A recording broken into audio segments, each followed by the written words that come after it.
You've been home for a couple of years now, buddy, but you're still fighting the war. Have you heard Ukrainians talk about Afghanistan before? Because if I was a Ukrainian, that would scare me when I watched what happened in Afghanistan. They get scared when I talk about Afghanistan. I bet they do. I think there are a couple of different sides to it. Firstly, it's not accidental, I think, that the invasion of Ukraine happened 6 months after the fall of Afghanistan. Of course not. If you see when the force buildup started along the border, it's like, it's basically the same time we pull out our last things. And because it's like a clear, just the point. We're saying, actually, we're going to behave as if we can't do anything. And we don't want to, even if we could. So, go ahead. It's a very, very clear signal to Putin. And it's interesting in the context of this, is absolute ridiculous nonsense about it's about NATO expansion and we provoked them or whatever.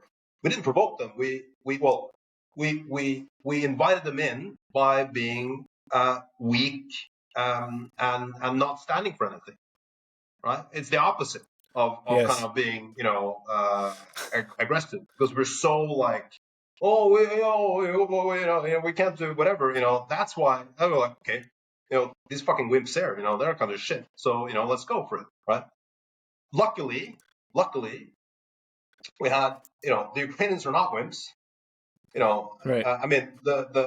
The shit they did in the first few weeks and months, and still do, but especially at the very beginning, no one knew what was going to happen. Right? They were getting out some units were well equipped, other units were getting out kit from literally from World War I, and Wow.